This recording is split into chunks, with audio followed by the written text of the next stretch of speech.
Hey guys, JF here and welcome back to another Modern Warfare video, and I'm sorry that it's been well over a week since my last video, but I have been streaming daily over on Twitch.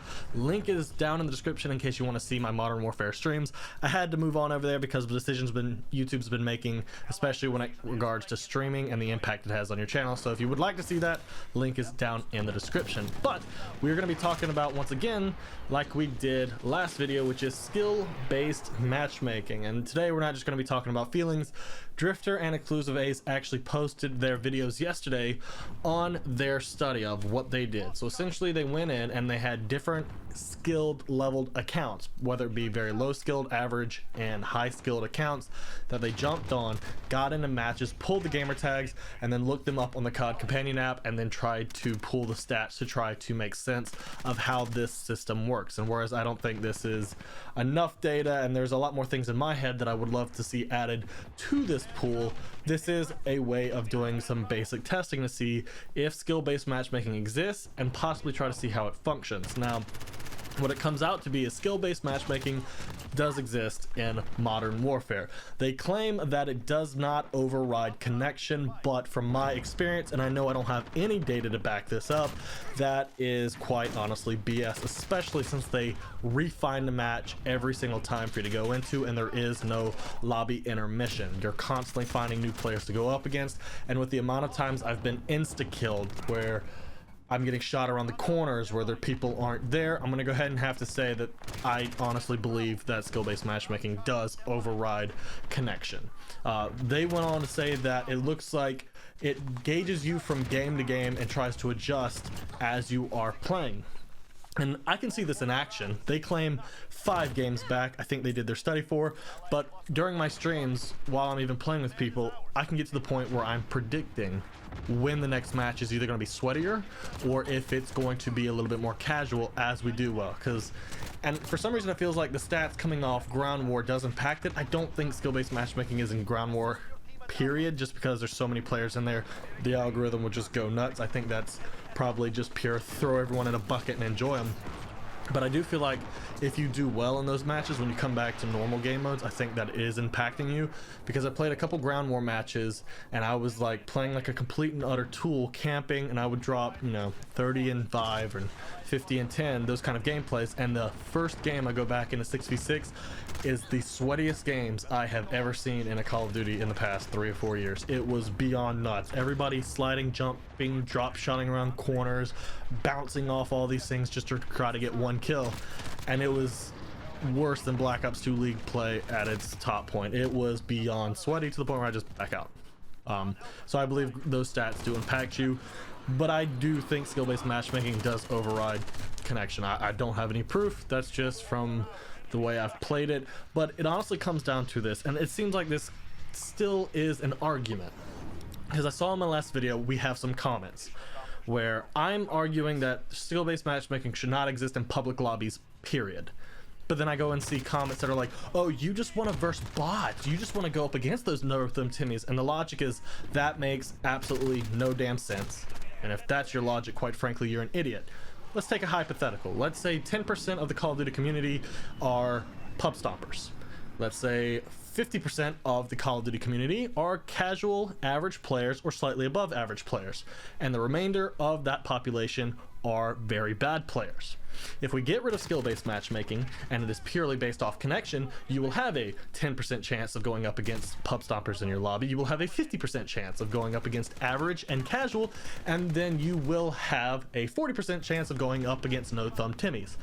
By disabling skill-based matchmaking, it's not just bot lobbies, and I don't know why people seem to go from one extreme to the immediate other, from going every lobby is sweat to now every lobby is like bots. That's not how this works. You would actually have a massive player pool of random and play styles, skill levels that will be in your lobby.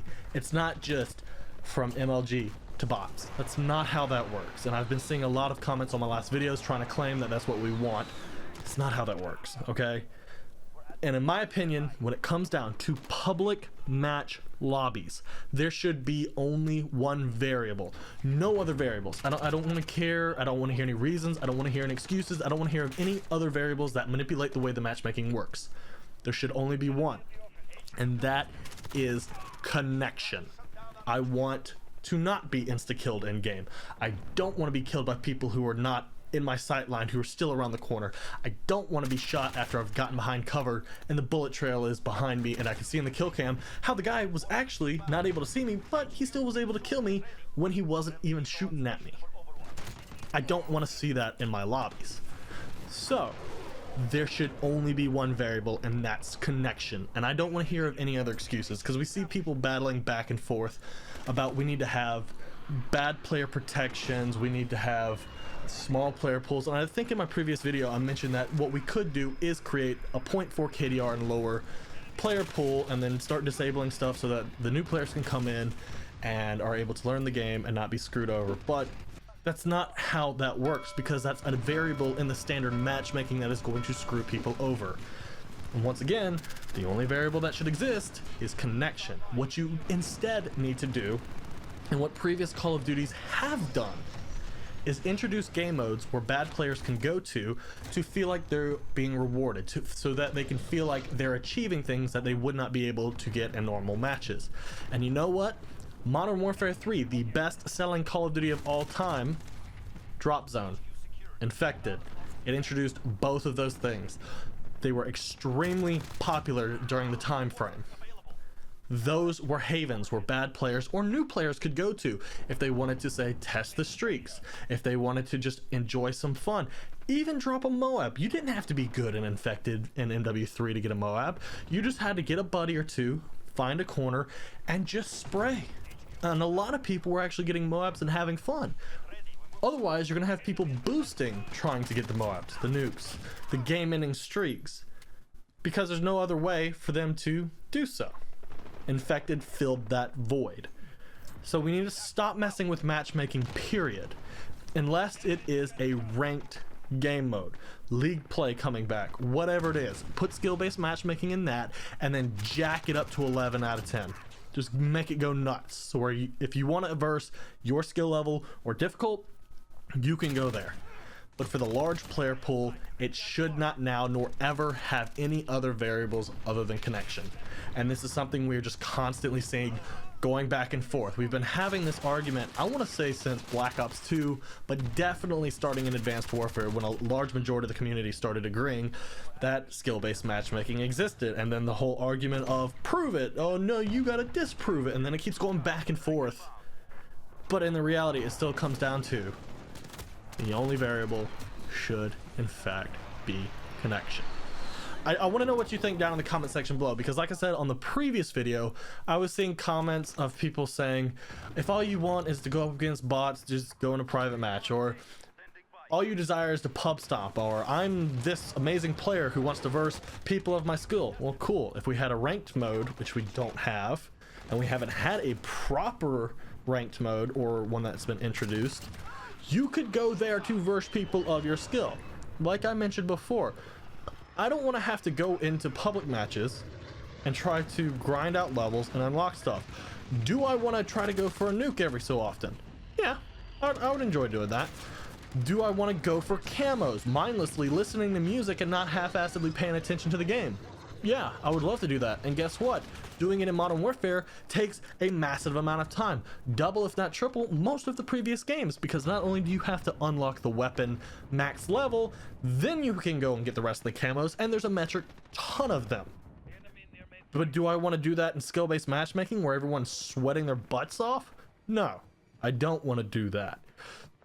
Would I like to just casually hop on with some friends, joke around, chit chat, and just, you know, waste some time? Yeah. Would I like to have maybe a 3-man squad and we just actually pub stomp every once in a while? Yeah, that'd be cool too. But in its current state, guess what? The only thing we can do is sweat.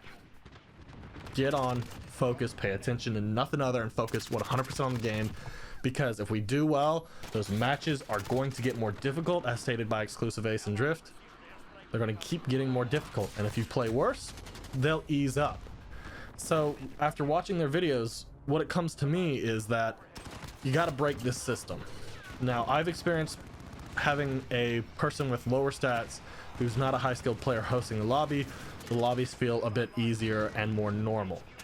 So might I recommend adding a couple people who have bad stats, let them host. After 2 games, start trying to rotate around in the circle. That way when they go and play normally, their match system, their MMR will reset lower, and you can go back to having normal matches. Am I saying do this so you can pub stomp? No. But am I telling you to do this so that you could actually have normal casual Call of Duty games where you can, possibly go for the camo grind? Yeah, do it.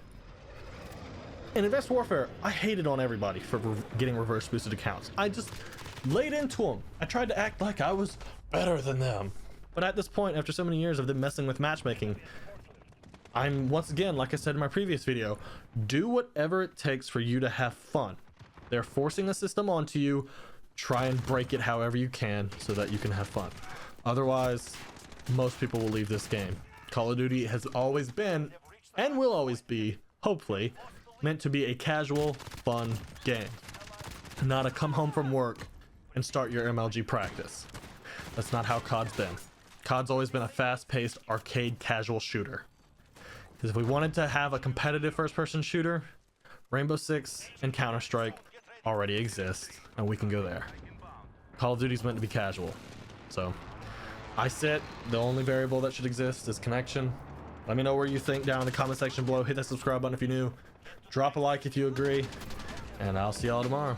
Until then, peace out.